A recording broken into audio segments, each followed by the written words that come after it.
Hello. Happy Hump Day. Happy Hump Day, Tracy. How's everything? How's your week going? A week superb. I'm back at salsa. Loving it. Ooh. Oh, did you have a bit of a break? Did you? Oh my goodness. I've been going pretty much every week for years. Forever? Forever. And when I went back to the UK, what was it? 5 weeks? Fine. Yeah, Something 5 to like 6 that. weeks, wasn't it? I went back to the UK and it's Christmas and I got back and the term hadn't started yet and I just didn't go back. Just got busy. Wow. Yeah. Yeah. That's the thing, isn't it? When you have these hobbies and then you kind of stop them for a week or two and then it ends up being a bit longer than a week or two, doesn't it? It does. It does. But I'm really glad to be back. It's fun. Loving it. Good. Again, getting my groove on. Yeah. Excellent. So that seems to have created a lot of happiness this week.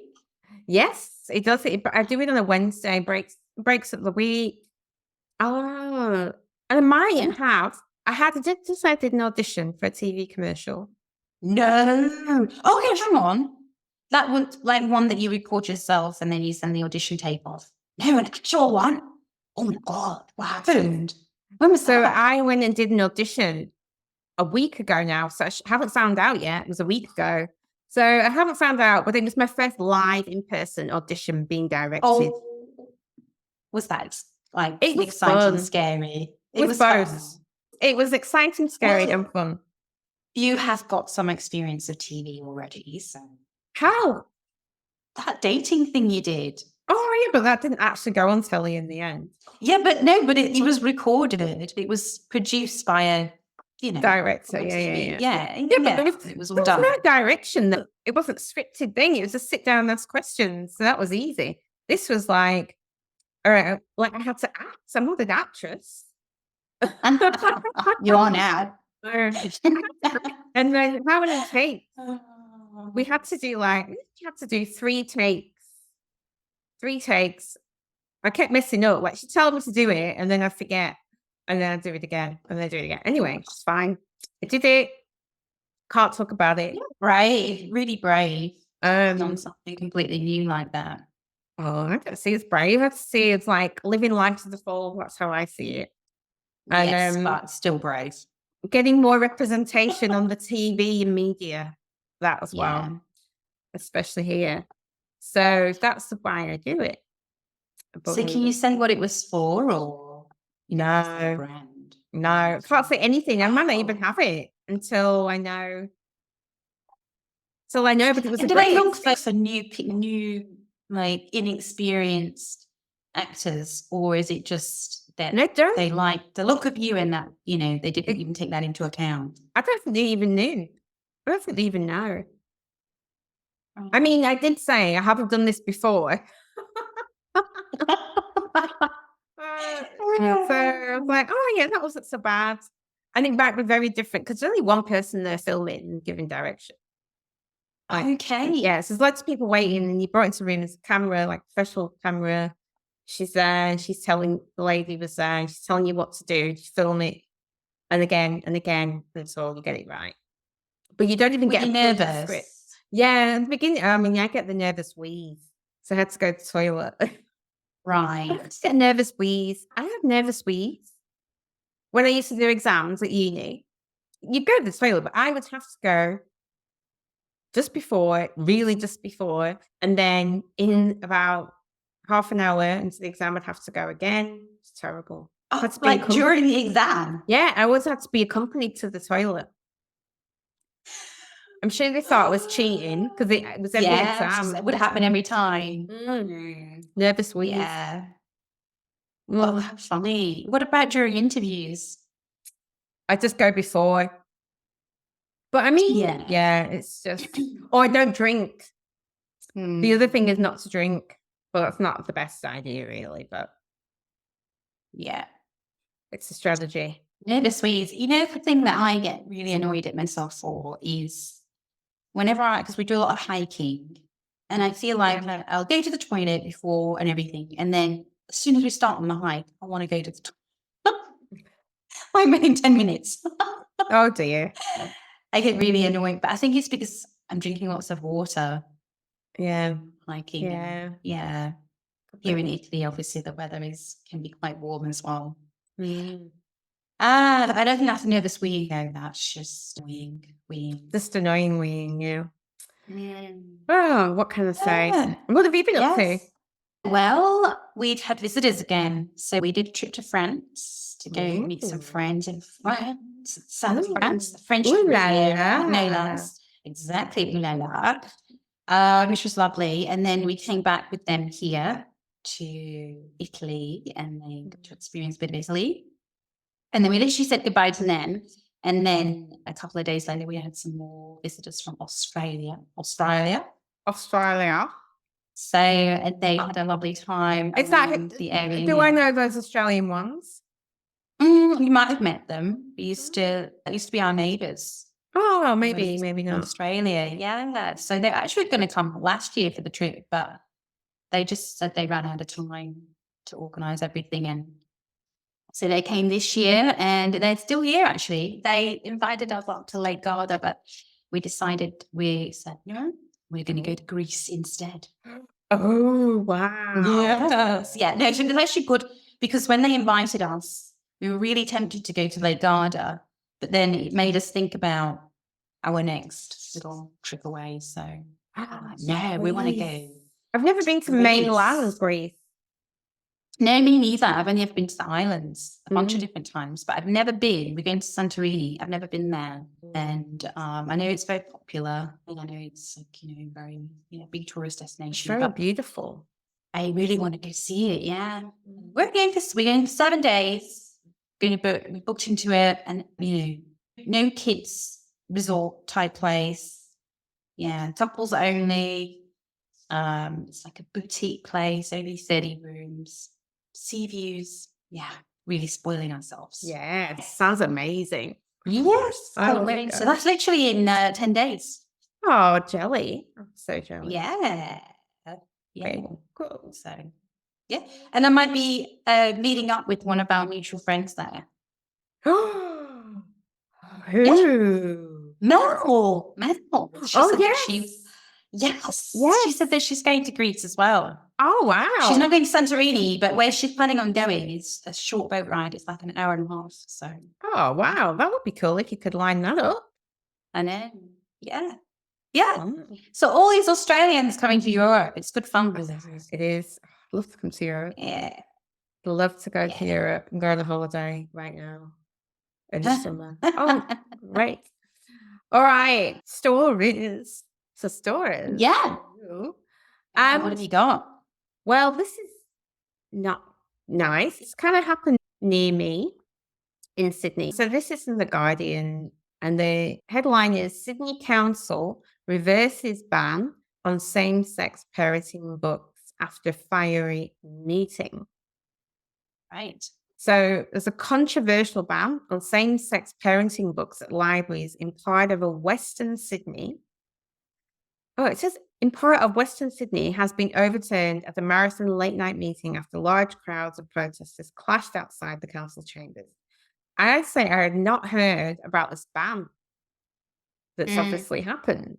Not heard about it. So Cumberland City councillors voted 13-2 in front of a crowded public gallery on Wednesday night to revoke the ban. 2 weeks after it was introduced. So it was 2 weeks it was banned, and then, yeah. The council's U-turn followed a widespread backlash and a warning from the New South Wales government that Cumberland risked losing its library funding. Councillors narrowly voted on May 1st to take immediate action to rid same-sex parents' books and materials in council's library service. During that meeting, the councillor who put forward the motion, former Mayor Steve Stu, brandished a book he alleged had received really disturbing constituent complaints, saying parents were distraught to see the book, called A Focus on Same-Sex Parents by Holly Duhigg, displayed on a shelf in the children's section of the library. I mean, I could look it up. I wanted to get the book, but didn't have time to look it up. on Amazon, and I mean, I can't read the whole book, obviously, but it's it's a series. It shines informative light on the difficult realities faced in today's world and illuminates healthy ways for children to process and understand them. Children living with same sex parents shouldn't have to explain their families, but often they do. This title explores same sex parents, equips children with the confidence to answer questions, and shows all families are different but equally loving. Mm. So I can't see from that description what would be offensive other than you don't agree with same sex partners and parents, which is you're entitled to think, but how is it disturbing to have children from same sex families help them manage how the world perceives them? And what? Yeah. Yeah, looking at the book and looking at the author, Tracy, it really doesn't strike me that there would be anything. What was the word? Distressing or distraught? Distraught.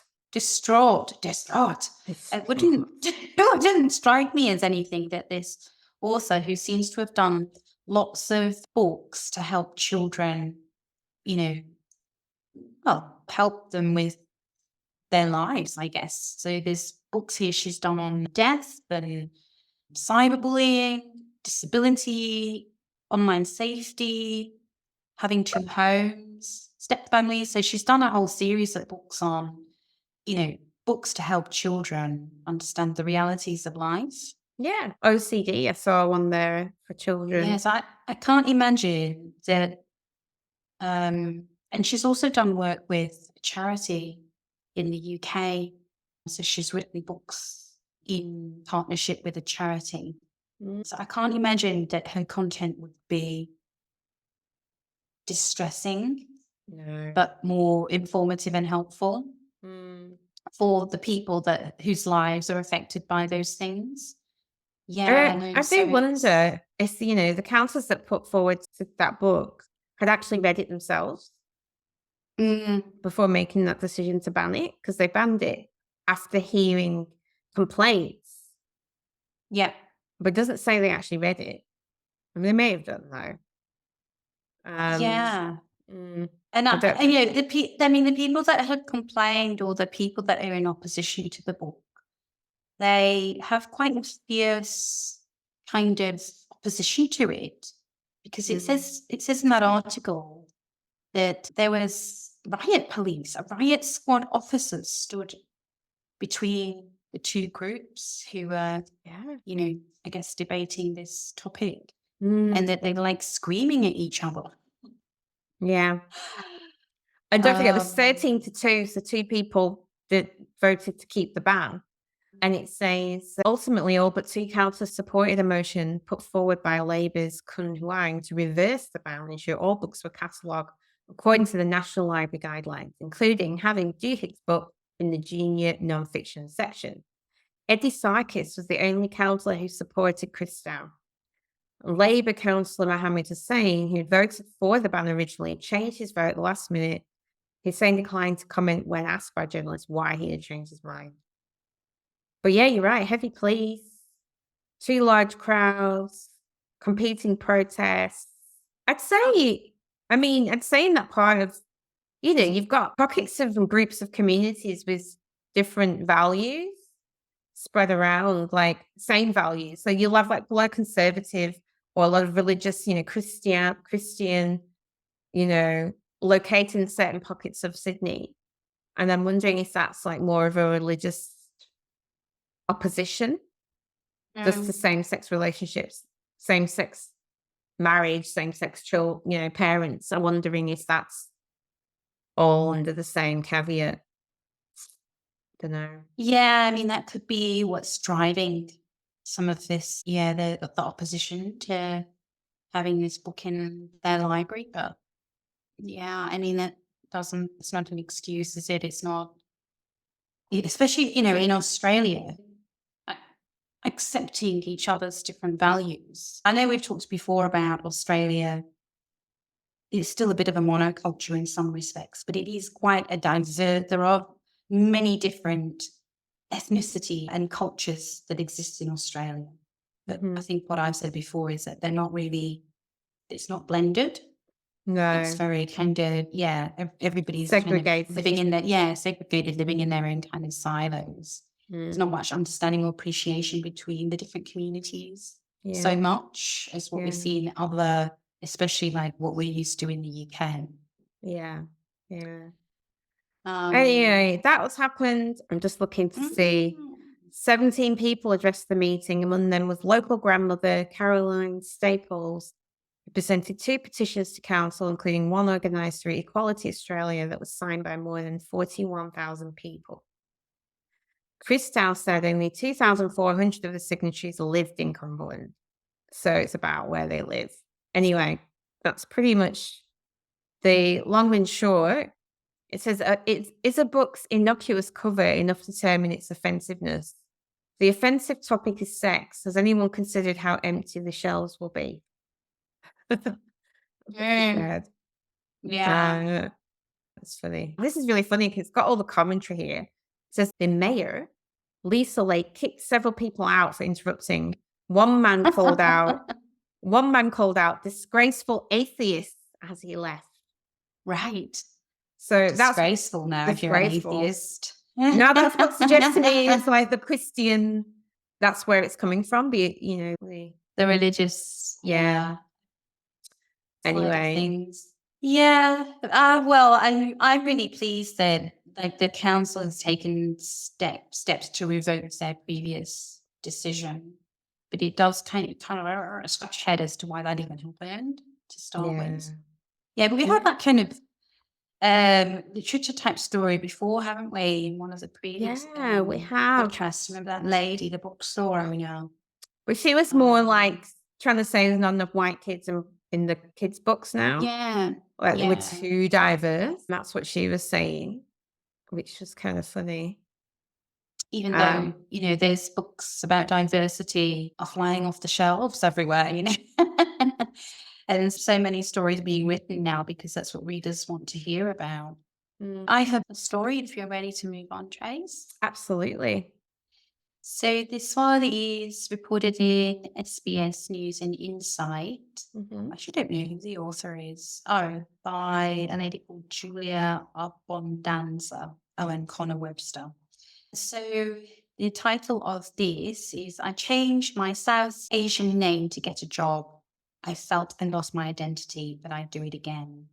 And there's actually several stories in this one article, but it kind of heads up with a guy called Fahim, who in 2009 left his accounting career in Pakistan at one of the largest banks there.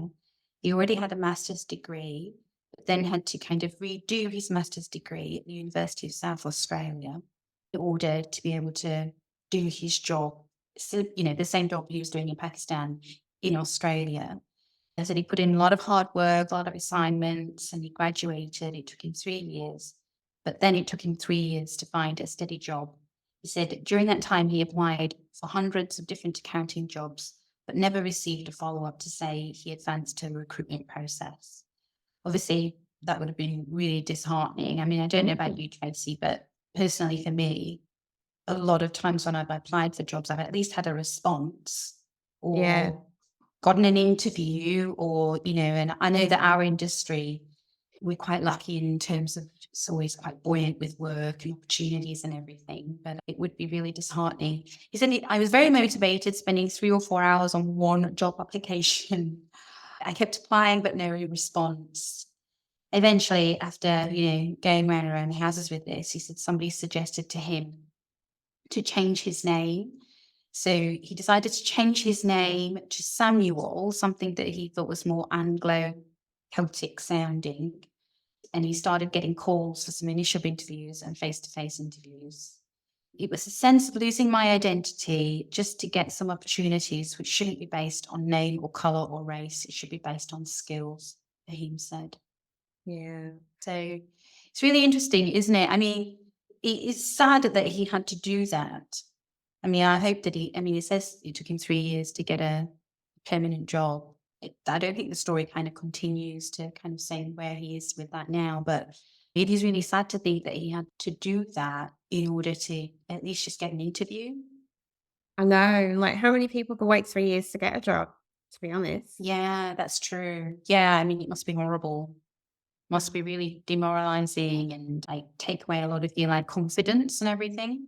Mm. Yeah, especially for something like him. He came from what sounded like a good job. I mean, it doesn't really kind of go into the details, but he had already had a job. He had a master's degree, la la la. So you can assume that he had a good career in Pakistan. Yeah. I mean, is it really okay to go, because you're from this country, your degree is not worth the paper it's written on, which is basically what we do. I don't know. I mean, it's hard to know, isn't it? I just think, imagine us being told if we wanted to come here and work, we had to redo our degrees. Yeah, I know. I'd go to Canada. That's saying things, but no, I mean, we know that that's the thing about Australia, isn't it? And like a lot of other Western countries as well, they make you redo your qualifications Yeah. in order to confirm that it's, to the standard that they are willing to accept. Yeah. But yeah, no, it is. I mean, that's one half of it, having to redo your qualification, but then not even feeling that it's your name that is causing the reason is, not the fact, like you said, not the fact that it's based on his skills or experience or his knowledge. Yeah. So, like, we have actually mentioned this before. There was somebody else that something similar to change their name. And even Bhavna's talked about herself, her own personal experience struggling to find work, because her name is obviously Bhavna, which is not an English or westernized name.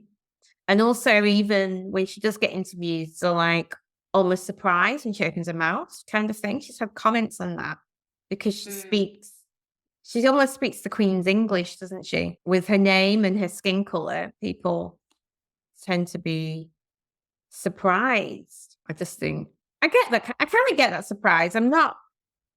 I'm thinking, when have I had that? I've had that. I remember going to Glasgow and getting picked up by an Indian taxi driver with a broad Glaswegian accent I had ever heard, and I was so shocked. But that's because the Indian taxi drivers where I'm from sound like they're from India. Yeah. Most of them, not all of them, though, I will say, not all. Only the young youths that were born there sound like me. But the older generations that may not have been born there sound like they have accents. So I was really surprised in this Indian taxi driver that was for me, seemed old. I was in my 20s. He was probably not very old. It seemed old to me. And then when he opened his mouth, I was like, oh my God, I can't understand a word he's saying. Totally. It is interesting you say that, because I've noticed that in Scotland. I've spent quite a bit of time in Scotland, and it always used to interest me because there's quite a lot of some more Chinese, Asian, Far East Asian population there. Exactly the same experience as what you're talking about, that they look Asian, but then they talk in the Scottish accent. And I'm wondering now, is it that the Scottish are more inclusive? So instead of kind of living as, your segregated life with your, the community that you've been brought up in, maybe there's, more mixing. More mixing, yeah. Then the accent gets picked up. I don't know. It's just a thought. That's just a thought to me when it's just your theory. You should do a thesis on this, Lizzie. Yeah, a little thought experiment. Yeah. So maybe. But yeah, just going back to this story, I do have a personal experience where I was working with a guy when I first got to Australia, and he was from India. And hands down, I can honestly say, in terms of quality of work, commitment to job, knowledge, about the medical and scientific area we're working in, hands down, he's definitely up there amongst the people that I've worked with in terms of, I would, admire him in lots of different ways. And yet I shifted jobs, and he was looking for a promotion or he just couldn't get interviews. He couldn't get, and I'm sure it was just two things: his name and maybe his accent, because he did have quite a strong Indian accent, but not strong that it would in any way affect his ability to kind of communicate with, the environment that we were working in. Right. So you But could yeah, understand him, but he just had an accent. Oh, absolutely. Absolutely. Yeah. Just an accent. Yeah. It's just, and spoke, he had very, very good English. So it wasn't a lack of English communication. It was just the accent. Yeah. But yeah, it always really frustrated me because I kept in touch with him over the years. And it really frustrated me that he wasn't getting the opportunities that he deserved. He really, like I said, was in terms of quality and knowledge, experience and everything, he was definitely amongst the best people that I personally worked with. And yeah, I mean, he should have been a lot more, should have been getting the promotions and progressing his career a lot quicker than what he did. I mean, thankfully, when I left Australia, he was in a more senior position. But like I said, it just wasn't happening that quick for him. Yeah, and I knew he desperately wanted to get out of his job as well. When I moved positions, I knew he desperately wanted to get out of that job, but couldn't until until he got the opportunities. Yeah. It is annoying. And like, I have an accent for some people, and some people don't always understand every word that comes out of my mouth. And I'm okay with that. I can slow down, I adapt. That's fine. But it does irk me if somebody brings up my accent in a professional context, because I'm acutely aware of so many people where they miss out on opportunities because they have an accent. And I'm not saying that's happening to me. I don't know if that's ever happened to me. I've never got the idea that it has. But if somebody comments on my accent in a professional setting, it does kind of irk me for that reason. Outside of work, friend, social setting, doesn't bother me at all. So things like that bother me, or commenting on other people's accents. And having said that, I have worked with people whose accents are not understandable. And people from overseas whose accents aren't. But then I've worked with people from Japan, Russia, you have as well, Turkey, with accents, but no problems communicating. Yeah. Yeah. But then also some people who really did need to improve their English, but they don't make an assumption based on their name or where they're from. Yeah. It's like whatever. They actually make an impression from interviewing them. Having a conversation, asking them about their work. That's how we know whether the communication is good or not. And we've had people where they've been maybe good, but not as good as other people. And we work with them to develop them, right? Like, part of your development plan is to do some business English speaking. What can you do? What is available in your area? What could we do to support you? That kind of thing. Yeah. Actually, the thing about that as well is that I work with plenty of English speaking, as first language people who actually don't have a great vocabulary and can't actually express their thoughts that well. This is even in a business environment. It's like the individual attributes is so much more important than whether somebody can speak the language. How well they can communicate is more important than whether it's the first language or not. And I've worked with plenty of English speaking people who can't communicate rationally.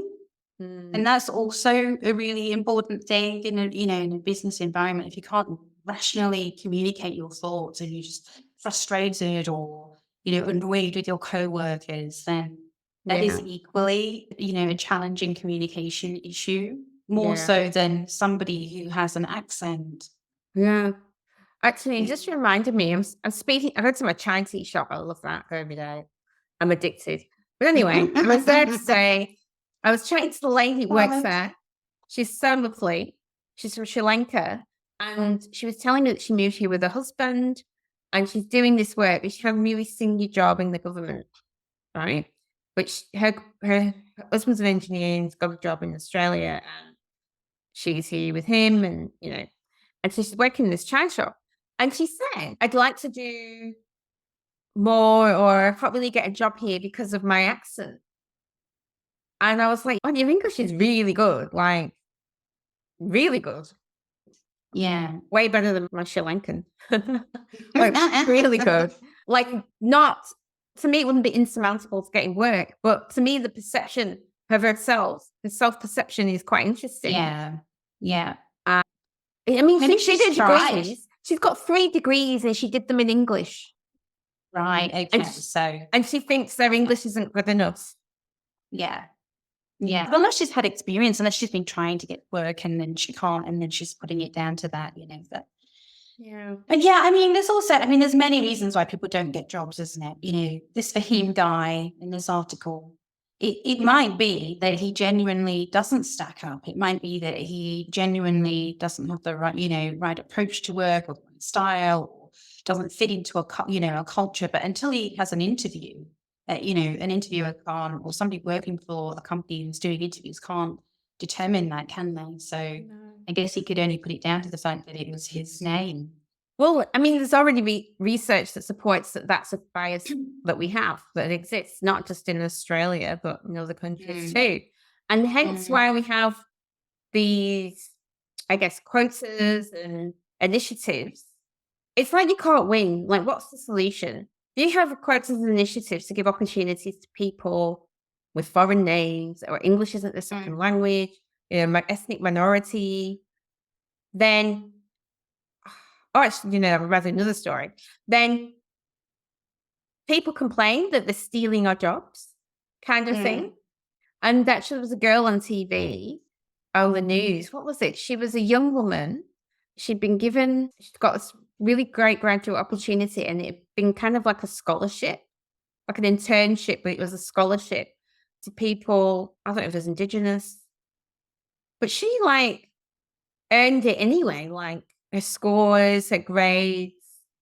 She interviewed well, but maybe she wouldn't have got that opportunity had it not been through a scholarship. And yet she felt, and this is the problem, although she knew she'd worked hard, she felt guilty and shame. But where one person may have said, oh, you're like a diversity hire, like stealing our jobs. And I think somebody had said that, made the comment about stealing jobs from good Australians or something. Do you know what I mean? Yeah, the old thing. So the quota thing is one thing that I can see why people would get annoyed with that. But in that article that we've been talking about, so one section of it talks about blind recruitment process, which I've never actually experienced myself. But there's a lady called Verity. She applied for a STEM job in science, technology, engineering, maths, and which is predominantly, male, dominated. And she said that she was kind of concerned about the potential bias, but then learned that it was actually a blind recruitment process. So that's where they remove identifiers, name, sex, age, that kind of thing. So it becomes blinded, and then the interviewers and the decision makers, I guess, get a chance to review applicants without having the biases in place, which I think is a really good idea. That can help circumnavigate what you were talking about, I guess. Yeah, it does, and it doesn't. Like, it does get your foot in the door, but the part of the problem is also with the hiring managers, the people doing the hiring and the interviewing. Yes, because if they have their biases, conscious or unconscious, then it's still going to influence an outcome, isn't it? Yeah, because really, I mean, how many times have you had someone good on paper and then you've interviewed them and you've gone, what the hell? Like, it's happened. Then you feel awful for that person because you're so awkward. This is a really awkward interview. This is so bad. Just trying to wrap it up. So there's that possibility, but that's with anyone. So I like the idea. I do think it's a good idea to blind. I think all jobs should be like that. Unless they need to be of a particular gender for a certain reason. I mean, sometimes, I think they should overlap, because you can say on the CV, say you want somebody that can speak another language, well, you can put languages you can speak on your CV. You have to reveal. Yeah. Actually, one of the nicest things when you're an interviewer is when somebody actually surprises you, because we've all got our biases, and I know that I have my No, biases. totally. And Totally. it's really nice when you're going into an interview with a bias and somebody proves you wrong. It actually feels that, oh wow, that is, you know, it actually gives that person extra points. Yeah. They've impressed you. Yeah. Yeah, and I mean, that's it. We do all have our biases. So I think being aware, just if you think you don't have biases, just change your mindset now and assume you do. Yeah, And then what they might be. explore what they might be. But if you're hiring people, think about what's the fairest way you can do it, like having a criteria, categories and things, you know, specific questions to address those, to find out if this person's the right. Have an idea of what you want, more than just do the job. Like, what kind of person do you want to hire for this particular role? What skills are they going to need? Not just qualifications and skills, but what soft skills are going to make them more successful in the role, that kind of thing. Good advice. That's my two buzzwords. All right, we move on. Yeah, what have you got? I think these guys are going to become my favorite toy makers of all time. Toy makers of all time. To Mo, Mattel, again, are impressing us with their diversity initiatives. We've talked about them before. So in this article from ABC News, we hear that Barbie will make dolls to honor Mary Fowler, Venus Williams, and other star athletes. Woohoo! Barbie dolls. Yeah. So Mary Fowler plays for Man City, and she's also Matilda. So she must be Australian English, like those. I guess Man City is just a, you know, it's not like the English. Yeah, it's not the English team. Sorry, yeah, that's true. So she might not be English at all. Plays for Man City. She's Australian. She's the Matildas, which is the national Australian female football team. I'm not going to say sorry, football. And they've made. She is mixed race. Is she mixed race or Indigenous? I'm not sure actually. And in the UK, she has like a signature hairdo, which she calls it bubble braid. She calls it her bubble braid. That's what she plays in. And I love that they do this because we've had a couple of stories from them. So she says, I think she announced it on her Insta.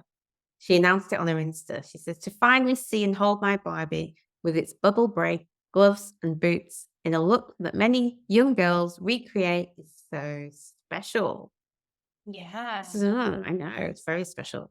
The other athletes being depicted as dolls are gymnasts Rebecca Andrade from Brazil and Alexa Marino from Mexico, and Canadian soccer player Christine Sinclair.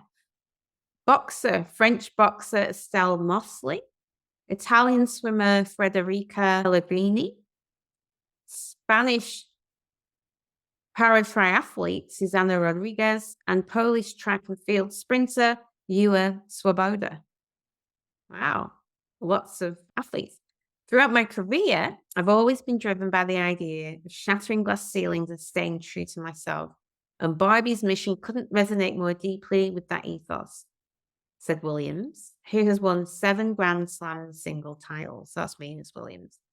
Mattel's Krista Berger, the Mattel representative, said the brand wanted to note the impact of sports in fostering self-confidence, ambition, and empowerment among the next generation. There you go. I thought it was awesome. That's fantastic. I know. Yeah. So brilliant. Really like that. You know, like we talked about having representation and how, from our own personal experience, how important that is. And if it's in the form of a doll, then it's as good as any other form, isn't it? You know, to make young girls, whether they're of color or not of color, but just girls anyway, just to feel that there's so many opportunities open to them in life and things that they can become or aspire to be. That's really great that Mattel are kind of forging this path Yeah, and helping, absolutely. helping create more diversity Mm. through their toys. Through their toys. And I can't Yeah. remember which. We've had 2 stories from Mattel. So another time they had a doll with Down syndrome, Hey, which we thought was very good. yeah. They did that.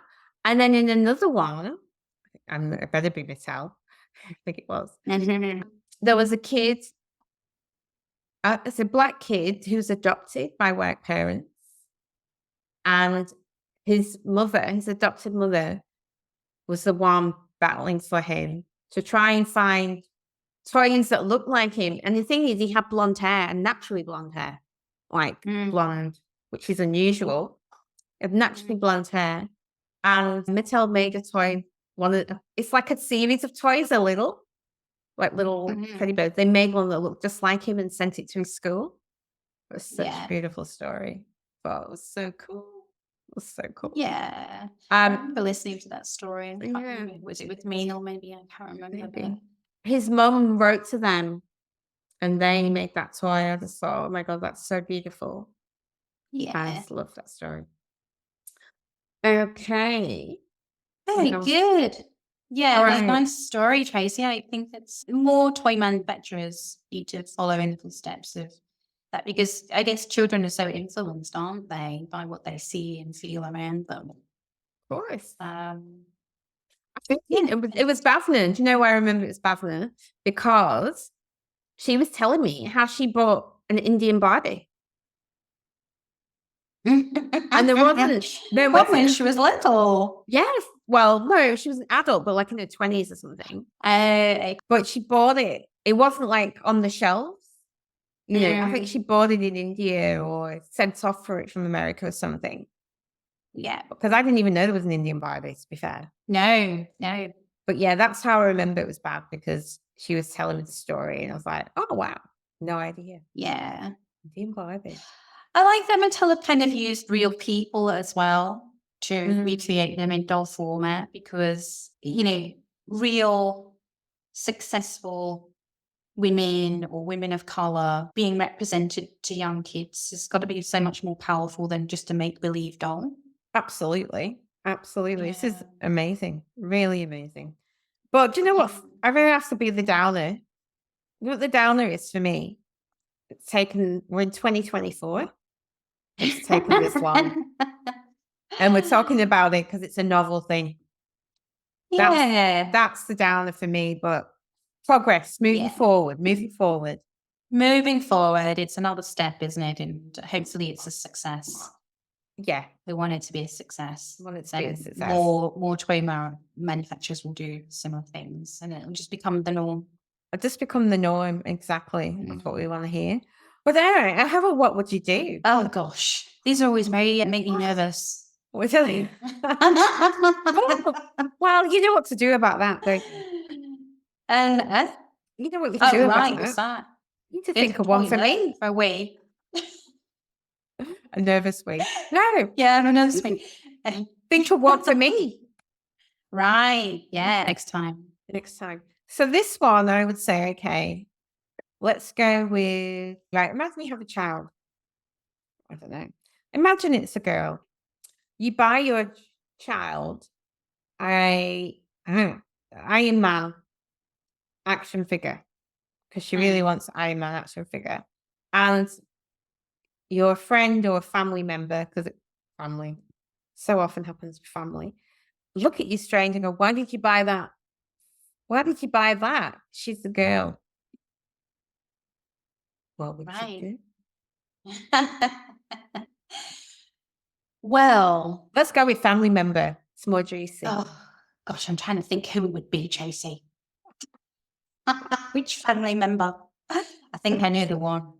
Yeah, no, for me, that would be really strange, because for a start, I personally, when I was younger, would be a bit tomboyish, and I never in my head kind of had it that that was for boys, this was for girls. I just did what felt right for me. And oftentimes that would be building dens and riding my bike on the BMX track and, that kind of thing. So I would say that, at a young age like that, I would want my daughter to know that anything is open for her.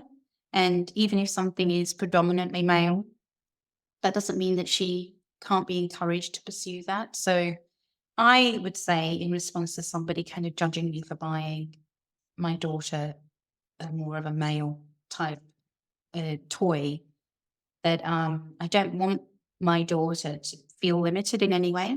I would want her to know that anything she wants to do in the world is open for her. If that's what she wants to pursue, I would want to encourage it and, help her achieve her dreams, as opposed to limiting. I wouldn't want to limit my daughter, whether it's a boy or a girl. Yeah, because, especially like now that I've been through a large part of my life, I can see there are many opportunities that I wish I'd had as a child to kind of, and I've had a really good life. I can't complain. I've had a really good life, lots of opportunities, traveled lots, seen lots, done lots, lived here, there, everywhere. I can't complain at all. But I do wonder if I'd had more opportunities open to me when I was younger, what more I could have, achieved. Yeah. So that's what I would respond, that I don't see it as a boy-girl thing. I would say it's about, I want my child to live the very best life that she possibly can. And if that means she's playing with boy toys, then that's what she's doing. Yeah. I guess it depends for me who the family member was. I'd probably say something rude. Like, Shut your face. no, shut your face, shut your face, shut your face. I want to say, what do you think's going to happen? Do you think she's going to grow a penis? Play with the toy? Like, what? How is it a problem? I want them to explain the absurdity of what they're saying. So, or they're honest to goodness concern. Like, if there's a positive intention, I want to know what it is before I slap them down. Coax them out, Tracy. Coax them out. If it's a family member, I was like, oh, how so? How's that a problem? I want to know. You got more patience than me, obviously. Yeah, but but do you know what it is? I kind of get the enjoyment out of making other people think about what they're saying. Yeah, and that's the right way to do it, isn't it? Is to get people to explain themselves. Because they might have a valid point from their perspective. Yeah, they might. But you know what? That is not easy to do if you're triggered by it. And I wouldn't really I don't know if I'd be triggered by it. I'd like to think I wasn't. And the only way to know is if it happens. Because something used to trigger me a lot, but I've seen all the work I've done, like all the clearings and coaching things I've done, they don't trigger me anymore. And you only notice that later, once you've done the work, even. Yeah, once you've done the work, you notice, if somebody had said that to me before, I would have behaved this way. But and that's the only reason I can ask curious questions in certain circumstances. Depends what it is. Tell you everything. But for that, I'd be like, oh, really? Because I'd like to encourage people to think about what they're saying or what do they mean. Yeah. Often, often you get people going, oh, I don't know. They do know. Just now that you've asked them, they don't want to go any further. They don't want to say yeah. No, that is a good approach, isn't it? When you're getting something that's in an opposition to what your beliefs are, to have a conversation about it, I guess. If you can do it without anger but if you're triggered, then just don't even try. Because if you're triggered, it's not gonna go very well. Not go down very well. No. Yeah. No. It's very good. Good discussions. Good discussions. Thank you. Great stories, as usual. And talk to you again for our next stories. Yeah, till next time. Till next time. Bye. Bye. Bye.